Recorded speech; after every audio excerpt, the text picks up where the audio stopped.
Hey, what's going on, everybody? It is Aaron Trevino here, and we have another wonderful guest. We have Daniel from Dallas. How you doing, Daniel? Hey, how's it going, Aaron? Yes, sir. I've been looking forward to this one. I know we've had this in the works for a little bit, so it's great to finally connect with you. Absolutely. It's been a blessing. I appreciate you taking the time and I look forward to this forward. Yes, sir. Absolutely. So for those of us who aren't too familiar with you, Daniel, would you introduce yourself, please? For sure. So, just to give you guys a little bit of background about myself, I originally got started in financial services. I evolved into a solar company. I did that for a little bit. I was running it during COVID. It was definitely tough times, but I mean, when you persevere, you win always, right? So I ran the solar company for a bit. I learned a lot about tax credits, how the financial aspect of financing construction worked. So I kind of started going into the commercial real estate investments overall. Ended up as a syndicator. We've been working on building out some major projects now, multifamily developments. We're really focused more on the sustainability aspect of things. All of our work tends to be closer to the nonprofit or for the greater good, such as affordable housing. We're currently working on some luxury, low-cost housing as well over in Denison, Texas. So we got a few projects going on. Okay. Yeah, absolutely. And I know you mentioned earlier briefly about tax credits. Can you kind of describe what tax credits are and how you were dealing with them? For sure, tax credits are probably the best type of tax incentive available. Everybody's familiar with tax deductions, right? I'm assuming. So with tax deductions, what happens? It takes away from your taxable income, right? Now, tax credits is a direct reduction of your tax liability, which is a big difference just because it's a direct one-to-one dollar reduction. A lot of the tax credits, I originally heard about tax credits when I was running my solar company with the investment tax credit that exists. 26% of the cost of the solar system gets put back towards or toward reducing your total tax liability.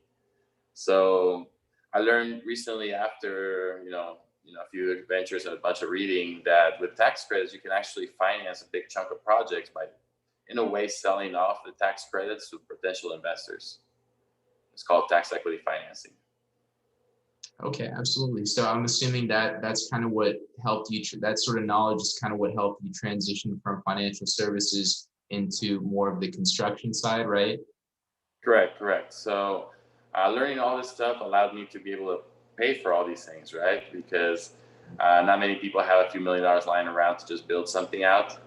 So knowing the tax credits, are big. They're very desirable amongst people that have heavy tax appetites. That's what allowed me to just kind of, put down my barriers and know that everything's possible, just as long as the numbers make sense. Yes, sir, absolutely. And I'm curious as well, what got you interested in construction out of any industry? You could have transitioned from financial to anything else. Why construction? Honestly, just because I like making things right. Financial services, I was just selling. Solar, I really enjoy building out the different ways to install the solar panels, not only on the roof but putting them on pergolas, designing the pergolas. I remember one time I had a project that I had to design a pergola that would fit city requirements, and and we were out of money at that point, so we had to figure it out like ourselves. So I had to figure out how to do the drawings and everything, diagrams over a weekend. So it's pretty fun. But that kind of made me realize that I really just enjoy, creating overall. Absolutely. And it's obviously very task oriented, right? You're creating something, and I'm sure it also gives you a bit of fulfillment, once it's complete. Absolutely, yeah. I mean, a sale may happen, like for example, in financial services, right? And it might fall off, and then that's it. Nothing ever really went from there. But at least, let's say worst case scenario, you go bankrupt. There's always going to be that building you made, if that makes any sense. Yeah, no, I can see that. Whether you make the sale or whether you don't, it either happens or it doesn't. But with construction, you're able to kind of see the birth of a project up until the very end. Exactly, yeah. And then you can also verify if your ideas were good or not by how it performs. Yeah, yeah, absolutely. And I'm curious as well. Could you kind of describe maybe your introduction to construction? I know you mentioned transitioning from financial into construction. What were kind of the first deals you were working on? So my first few deals in construction came from the solar industry. Building those pergolas, I realized that I was selling the contracts for solar, and everybody was asking me for pergolas for some reason. I don't know where they heard about it. Everybody seems to know about these, but nobody seems to sell them, which is kind of weird. But I was like, well, there's a big market here that we could potentially capitalize on, right? Now, the reason I kind of shifted away from it was just because of permitting times. That should be fixed very soon with the new applications they're applying with the cities and everything to expedite permitting. But with building those pergolas, honestly, it was a lot of fun. Yeah, because we would, go out, get the welders out there, get the whole crew, get the materials, kind of just build something. So I would say that was probably my best introduction into it. From there, just kind of became more of the financial overview of the projects rather than right there in the dirt and grime with everybody. But sustainability being mixed in with the solar panels, mixed in with the tax credits, with the pergolas and everything, I found that was really what allowed me to, pinpoint kind of where my passion was, which is creating, building. Yeah, yeah, absolutely. And I mean, as you mentioned as well, it's kind of strange that people know about them, but yet they weren't being sold, right? hmm The thing is, what I've noticed is that a big challenge is dealing with the city council, right? I remember this one specific pergola where I got in an argument with the permit guy because he said it didn't pass inspection because of this, and this. And I pulled up the building code, and I was like, it says right here, right here, right here. That's exactly what I'm supposed to do, right? And we were just arguing about it for a while. So the biggest challenge that people don't build pergolas from is because of the fact that you have to apply for permit one time, go through the permitting process, get approved, and then you have to apply for permits again with solar panels, go another 6 to 8 weeks. That's like what, 12 weeks minimum before you can do anything. And that's a big long turnover for somebody to just be waiting.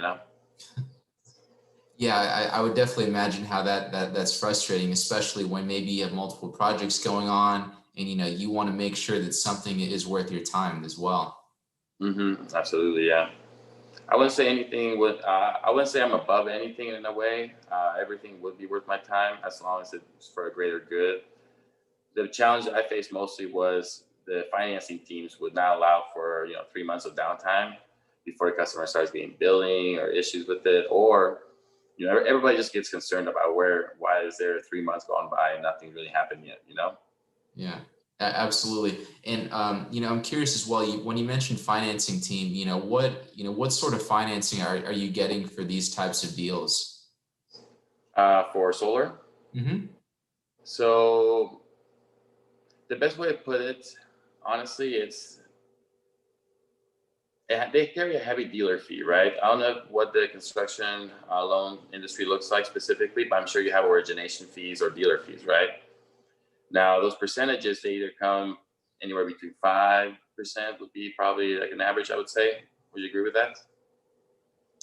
Sure. Depending on whether it's a conventional bank or private money, right? Right. So the way that with solar, we're really facing a 35% origination fee, right? At 35%, it's just not really fair to the customer. Another one of the reasons I kind of shifted away from residential solar sales directly. I do apologize if that offends anybody or anything, but it's just candidly, it's not fair to the customer paying an extra 35% just for that one, system, and financing over 35 years adds up percentage wise. Yeah, yeah, I would definitely imagine. And another word you also mentioned, Daniel, earlier was sustainability. Could you kind of describe what sustainability is in this context? In this context, I would say it's just more about making sure you leave a minimal footprint, right? So nowadays, we saw this with the energy grid that just went down. Really didn't go down; it got managed to be turned off and such. But energy management is a very, very important factor that many people don't even really take into account. There's an energy market just like there is a stock market, and it only goes for 24 hours ahead of time, right? So the whole time ERCOT, the Energy Reliability Council of Texas, they have to ballpark where the energy requirements are going to be the next day and produce right around there, right? That being said, a lot of people in the residential level, like you and I, we turn on our lights, we leave them on, we forget about it. Sustainability will come from making sure that those little things like leaving the lights on, reusing our old stuff, recycling, upcycling different resources that we have, and just using what's locally available rather than what's standardized, specifically in construction methods as well. Yeah, absolutely. And this conversation right now between us is happening at such an interesting time, right? Because after the snowstorm, no one really thought, hey, I want to have a home close to a hospital grid, or no one ever, prior to lumber costs going up, no one was really, really exploring different ways to build. And now, we're starting those conversations. Exactly, 100%. There was a project I've been working on. I haven't been able to get anybody to be kind of interested in funding it, mostly because it's called Straw Bale Village. And believe it or not, straw bales were used originally, back in the day to build out homes originally. Being walls this thick, obviously you can imagine they have pretty good insulation on them. They're very soundproof, they're very economical, and straw is actually a waste product, right? So there is a way to build a home with just straw and stucco, right? And maybe some rebar just for structural integrity. A lot of people don't realize that there's more types of homes that exist. There's several types out there. I was originally born in Mexico. Never once did I see a house made out of wood until I was like 18 years old, right? So it's all concrete or cinder blocks or bricks or whatever, something more solid, Incremental housing is also something that I don't think is too popular around here.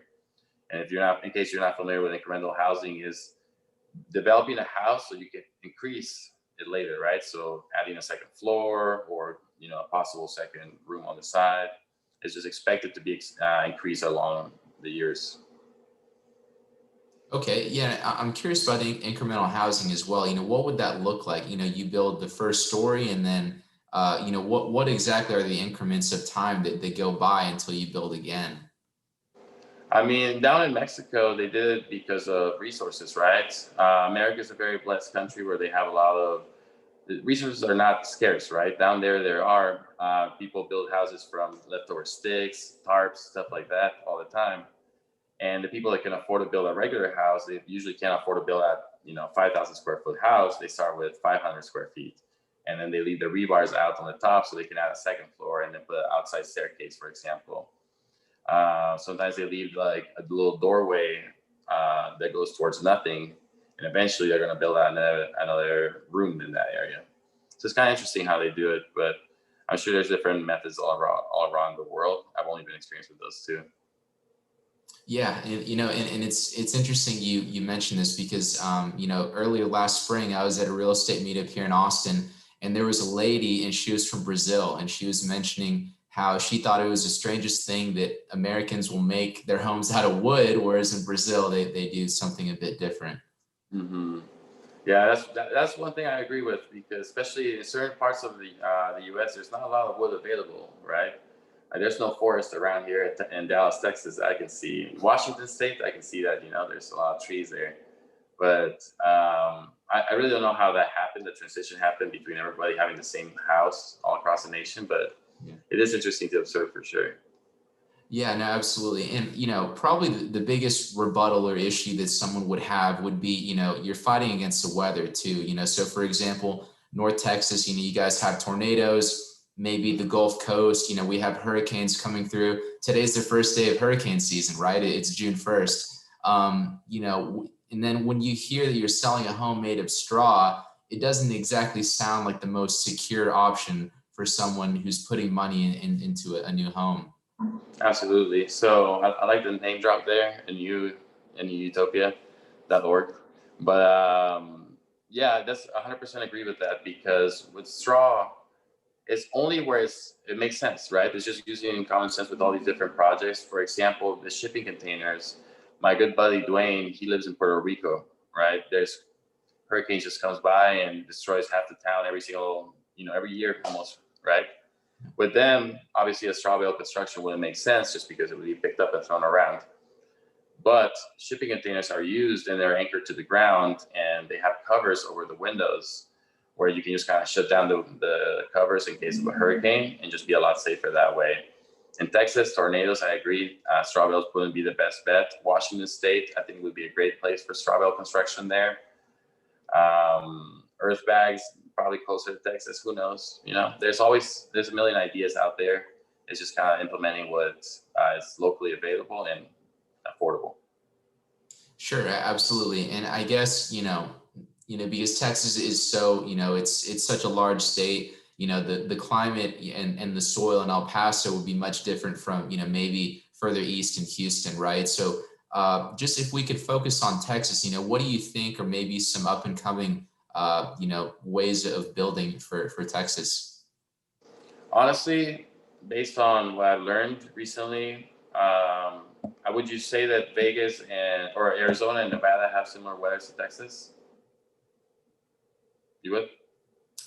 Sure. I mean, if you're looking at West Texas, maybe El Paso, being a desert would have similar climate to the West. But I mean, somewhere like Houston, it's wet and it's swampy and it rains a lot, right? Absolutely. So I'm glad you pointed out that contrast, right? Where Arizona has a luxury apartment complex made out of shipping containers. They're like 300, 600 square feet of each room. So luxury is not necessarily correlated to size in that regard, but of how the design was made. I've seen a lot of pickup here in Dallas, specifically for shipping containers homes. There's actually one that popped up like 3 blocks away from me for the homeless, actually. And before that, like 5 minutes south, you got another one being built as of January. So I believe shipping container developments is going to be very popular here in Texas, especially because of how affordable they are. And if you really look at the numbers, you can build one for pretty cheap. 1,600 square feet comes in under $100,000, when usually, as you know, it would be way more than that. Yes, sir, absolutely. And, it's so interesting because at least, me being in the lending business, we generally don't lend on those sorts of projects on the shipping containers. If anything here in Austin, I could probably name maybe the 3 or 4 that I've seen here in town. But I'm curious as well, when you say development and you're talking about shipping containers, are you able to stack them on top of each other or how would that look? I'm sure you've seen a picture of a giant, ship or boat, whatever it would be called, where they have the shipping containers stacked like 10 high. So they're very structurally sound from the get-go. It's when you start cutting a bunch of holes in them that they start losing integrity. But you can always reinforce it if you do, or cut out strategically. But yeah, they're definitely pretty strong. That's where the incremental housing that I brought up earlier came in, right? The apartment complex that we're looking to build starts off on the first floor with 1-bedroom and 2-bedroom apartments. Second floor, it loses a certain number of units on the front. So you have kind of like a little patio area and some more units, some entertainment areas, a library, restaurant as well. Third floor is less units deep, if that makes any sense. It comes out to be a total of about 50 units overall, 1, 2, and 3 bedrooms. Okay, fair enough. Now, I find this so interesting. And, again, I'm no engineer, but just based off what you said, you were basically alluding to, hey, when you cut more holes into it, it loses that structural integrity. So to me, it kind of seems like it would be difficult. Like you could make a high rise out of these sorts of shipping containers. There's a cap, right? I mean, if you were to stack them just vertically in one line, probably there is a cap. However, I know in China and, in Asia overall, I've seen a few developments where they're starting to stack them kind of like a little spiral way. And they go pretty high. I don't know how many stories. I haven't done too much research on it. I was just looking at it this morning though. And I mean, as long as you got creativity, a little bit of engineering knowledge and architectural, I think you can always figure out a solution. Yes, sir. Absolutely. And again, when you mention how it would lose the structural integrity of integrity, the more holes you cut in it, it kind of made me think of, okay, if you're building 5 stories and you need to put an elevator in there, are you able to put an elevator in there, right? Or do you need to have I don't know, something separate away from that structure, right?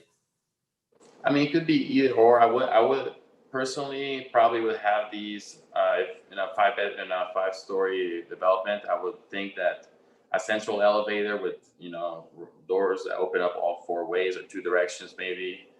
And then out, not a closed off building like we typically see in a multifamily, but more open where you're still outside when you're on the fifth floor, if that makes any sense. And I think that would be a good approach on that. Obviously, we would need to run engineering numbers and all that on it, but yeah, there's a lot of possibilities. For us, it's more about not if you can do it or you can't do it. It's more about how we can make it happen, right? Whether it's the more creative it is, the better, the more we like it. Yeah, no, and there's a big distinction between the two. It's not, it's a matter of, knowing there's a solution. It's just a matter of you finding it, right? Exactly. There's always a solution. Exactly. Yeah, absolutely. And I find this so interesting, just kind of, getting to know different materials, different styles. You mentioned, what, maybe they did in Mexico, what they did in China. And it's interesting how, it's kind of coming full circle, at least in the US, we're exploring new ways of building here. Yeah, absolutely.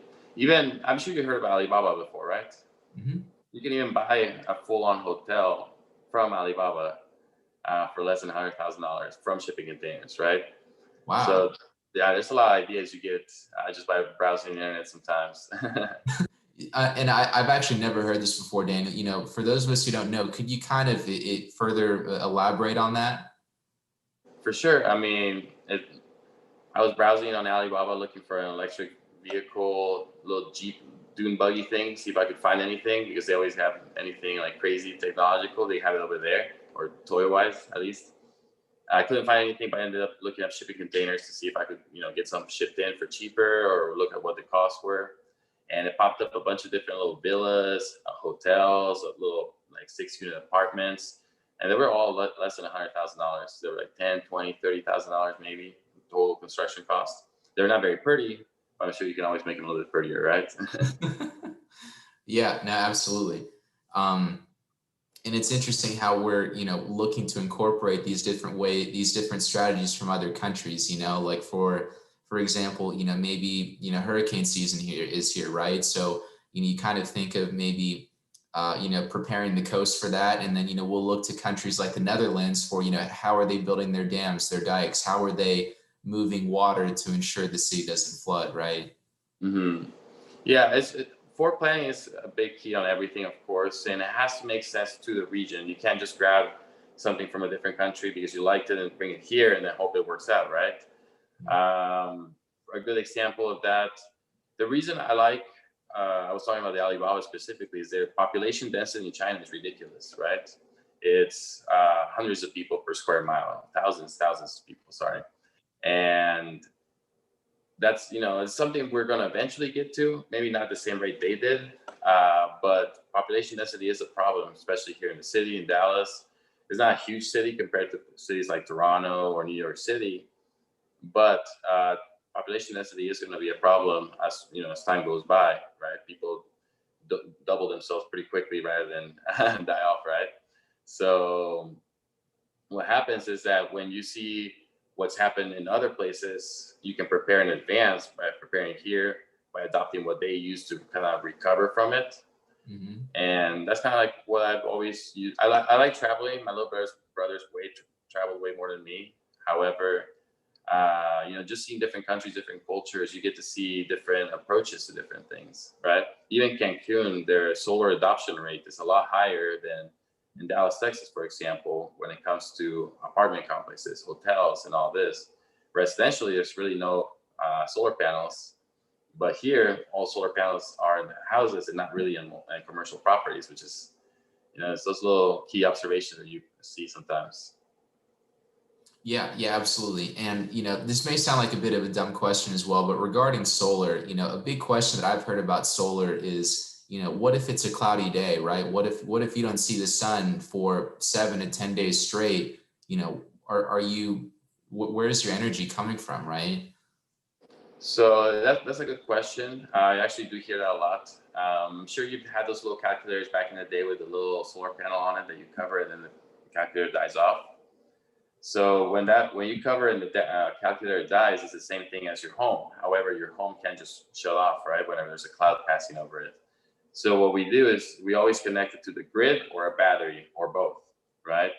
The reason why is because you have to have a constant supply of energy, where if you were to lose power for a little bit from a cloud, it's still pulled from the grid. You actually get a bidirectional meter when you get solar panels installed. I'm sure you remember those little meters that spin one way. Now they spin both ways, if that makes any sense. Yeah, no, absolutely. That makes perfect sense. And I know that's a big concern, even for, Elon Musk bringing us these electric cars. People say, well, hey, what if I'm not near a charging port, right? There's always some sort of issue with that. Yeah, actually, the Department of Energy is hosting workshops where Austin Energy, big names in Austin Energy, Excel Energy, all these different energy utility companies are popping up. I don't know how I ended up in there myself, but I'm there as well.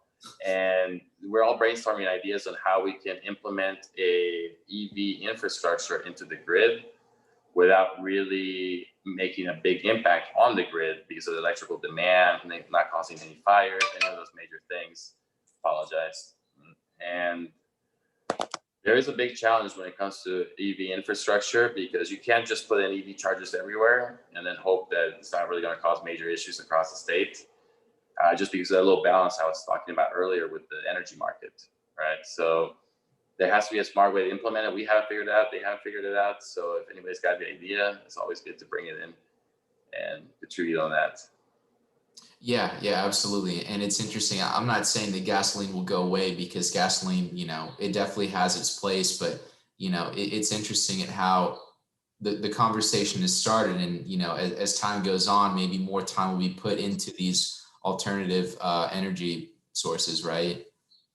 Absolutely. I mean, we've seen that last year around June or July, I believe, is when solar energy became the cheapest form of energy to be produced, versus even natural gas, oil, everything. So I think it's going to be more of a time of adoption as to how they're going to bring on everything. I noticed that there's a lot of political debates that come from sustainability and the climate action, right? It's more political here than it is actually about the climate. And that's how I try to like steer away from a little bit from here and there, just because you never know the conversation you're going to end up in, right? Yeah, no, I can definitely see how that can be a bit of a sticky situation, because of, how heavily politicized this topic can be, right? Absolutely.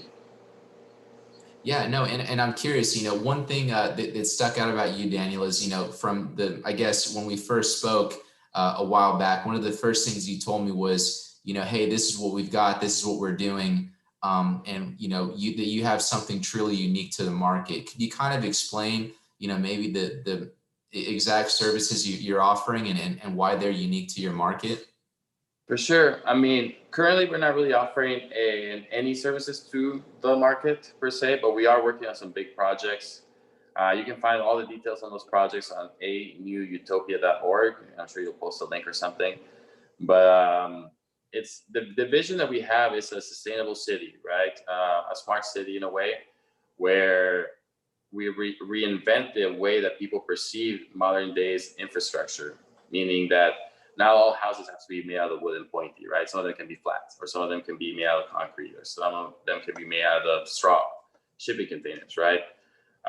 We've seen a widespread adoption throughout the country. This specific country, the U.S., being Vegas having the container city. We have Arizona with those luxury apartments, the affordable housing down south here. There's been a slow but sure adoption throughout the years. The reason I started getting into all these alternative projects, I would say, is because of my father. Actually, he's 74 years old right now. So he was born in 1940 something. And he was the one that brought up straw bale construction, shipping container construction to me.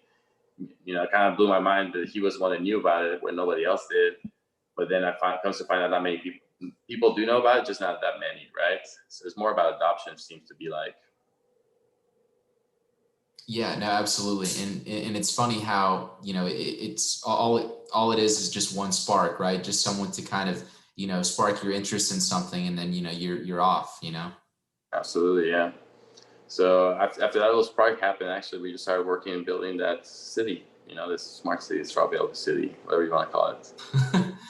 Yeah, yeah, definitely. No, it's great hearing you elaborate about this, because when someone says green or they say sustainable or alternative, it's almost like they become kind of buzzwords, almost like there's no real meaning to it. But when you explain it, it makes a lot more sense. Absolutely, I appreciate it. Yeah, just remember, it's gotta be cheap, it's gotta be making sense, and it's gotta be around you, right? And that's all it is. That's all it is. Yes, sir. Absolutely. Well, Daniel, is there anything you haven't said that you'd really just like to let everyone know? Um, I mean, honestly, I really do think that the services you provide, Aaron, are a big blessing to the community. A lot of people don't realize that new construction can sometimes be a lot more affordable than buying a pre-existing house in the short term and the long term as well. So I do want to thank you for being able to do that to others or to help others that way. And I've just said my part. I don't know if you have any final questions for me.